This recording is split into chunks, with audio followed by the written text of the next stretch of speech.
So, okay. Hello, my name is Miss Heather, piano and voice teacher here at Conservatory of the Ozarks. And today I'm joined by Gemma. who is how old? I'm 11 years 11. Okay.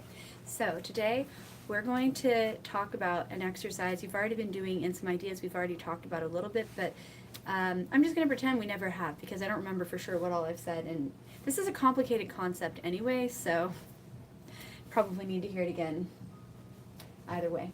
So in voice lessons, most voice teachers think of the voice as being two parts, the low part and the high part.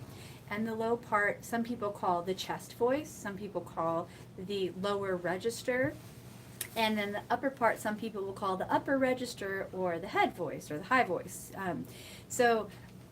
Upper register and head voice, lower register and chest voice are pretty much like, you could say either, they kind of mean the same thing. Does that make sense? Yeah. Yeah.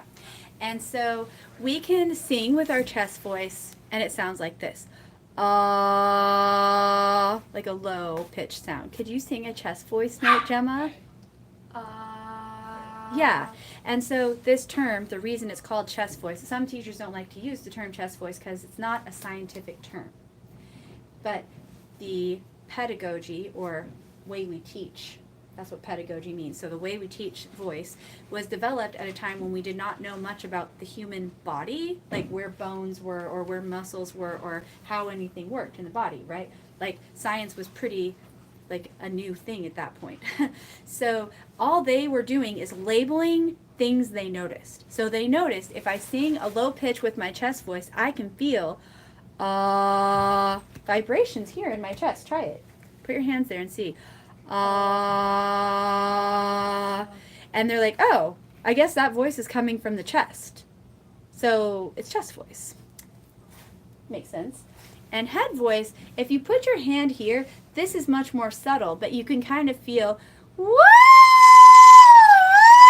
You can feel some vibrations up in here in your head. So try that and see. It's much more subtle than the chest voice ones, but try a few head voice sounds. Woo! Do you feel anything in the bridge of your nose or your forehead? Woo! I can feel it in the bridge of my nose a little bit. Woo! So they're like, oh, head voice. And like sometimes people will be like, sing in your mask. That means like, use your head voice. Well, always when you sing, your voice comes from here. That's your larynx. That's where the vibrations are created that make your voice. But do you know what a sympathetic vibration is? Mm-mm. That's like, you know, if I sing a certain pitch, like that piece of paper might rustle, right? Because the sound waves are making it move. So that's what happens in your chest when you're singing low pitches. You have a chest cavity, which is like a vacuum of space, emptiness here that's vibrating, resonating when you make a low pitch sound, like so that's why you feel the vibrations. But the original vibration is happening here in your throat. Same with your head voice. Does that make sense? Yeah. So for the siren, we want to be able to slide from the bottom of your chest voice up to the top of your head voice and back down again. And we want to blend somehow so that we don't hear where the head voice ends and where the chest voice begins, or vice versa. Okay, so why don't you try demonstrating a siren one time and let's see how you do. Okay.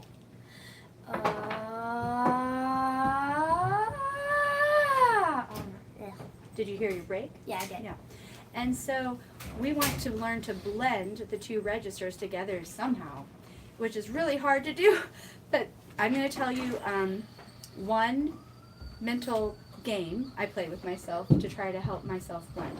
And that's what voice lessons is. It's your teacher telling you all these mind games to play with yourself to try to get the sound that we want. Because I can't say, like with my piano students, I'm like, oh, your knuckles are flat. You need to play with curved knuckles. That looks like this. See? And then my students like this, and I'm like, yes, that's right. I can't see your larynx. I can't see most of your vocal tracts, so we have to just like play mind games, and I can tell from the sound if you're doing it the right way or not, right? And then hopefully over time you can tell from the sound and the sensations you're feeling. Oh yeah, that's the way this is supposed to feel, right?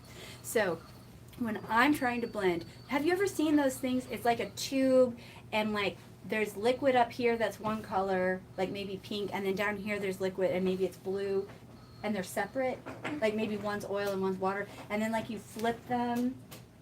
Oh, have you seen those? I learned that in science today, yeah. Yeah, today? Mm-hmm. Oh my goodness. So I imagine one of those tubes is my range. So like my low voice up to my high voice.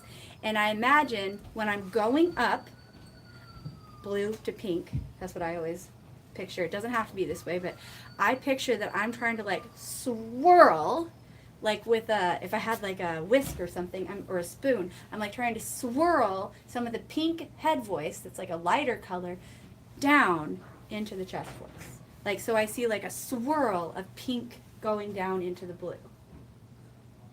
Oh.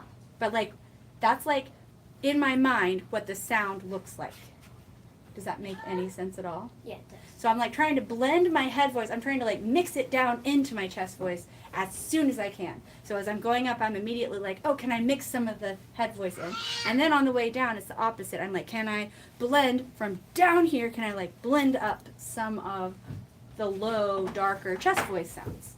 And that helps me, like swirling the two sounds together helps me like blend, blend, blend, blend, blend. So you can't hear chest voice. Ooh, there was a bump, and now we're in the head voice. That's what we want to get rid of, right? Okay, so now just think of that and try a siren again. Blend in as you go.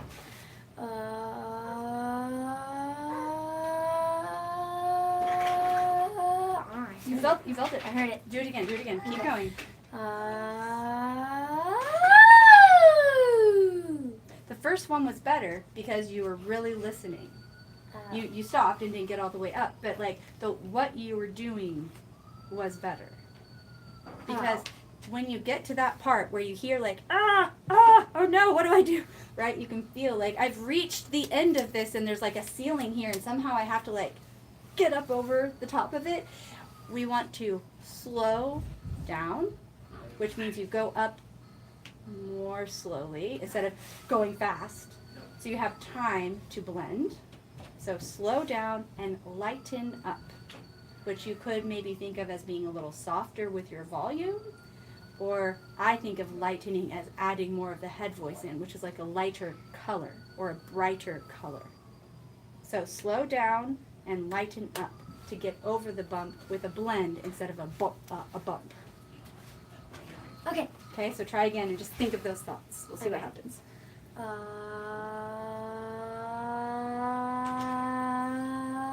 Good. But if you need to take a breath, but try to take your time on your way down too. Let's do it together. I probably will have bumps today because I still have that cold from last week. Well, I mean, I don't think I'm contagious, but my voice is not in a great place. So sorry if I don't do a good job demonstrating this, but we'll try our best. So we'll breathe in.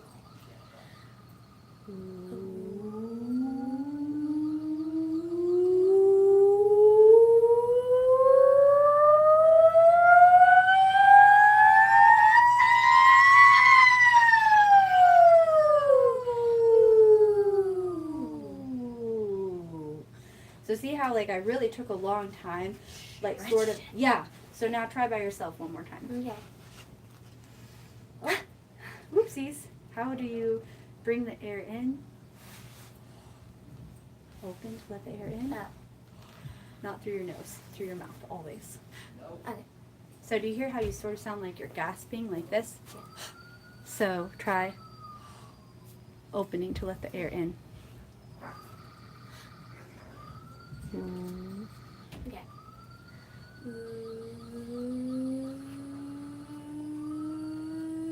Good.